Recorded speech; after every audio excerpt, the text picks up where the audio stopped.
scientists work with bacteria, they use aseptic technique, a set of practices and procedures designed to help keep their workspace sterile or as clean and germ-free as possible.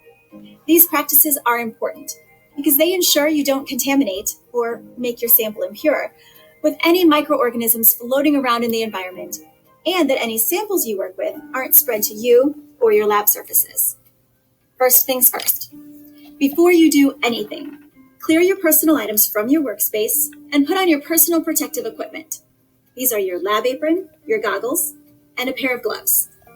Make sure to select the size of glove that best fits your hands.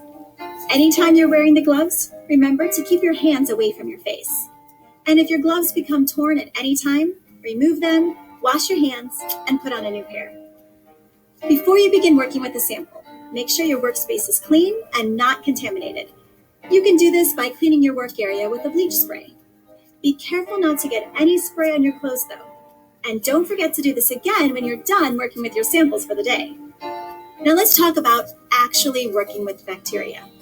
If at any time you're opening a container that contains bacteria or will be used with bacteria, make sure to limit the exposure of the sample to contamination from the air.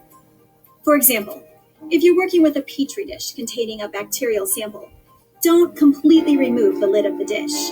This would expose the inner surface of the dish and the sample to contaminants in the air.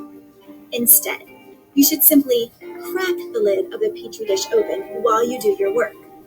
This will protect your sample and will keep your work pure. Of course, if you are streaking or transferring bacteria to your plate, you'll need to have the lid off to do your work. Because you still need to protect your sample from contamination, you'll have to hold your dish containing the agar at an angle. This will prevent anything from landing on the surface. Also, whenever you open a test tube that contains bacteria, you must always hold onto the cap and never place it on the table, or this could result in contamination. It's helpful to work in pairs to complete these tasks so that one person can open and close the test tube while the other is responsible for any manipulation of the sample. In general, when working with bacteria, you also want to make sure that these containers aren't open for any longer than necessary. The longer they're open, the more likely the chance for contamination. Whenever you need to touch or interact with your bacterial sample, make sure to use sterile equipment, such as sterile pipettes, sterile cotton swabs, and metal tools such as forceps that have been sterilized in alcohol. Never reuse anything that has touched your sample, unless it has been sterilized first. Equipment can be sterilized in many different ways, such as with bleach, hot temperatures, and steam.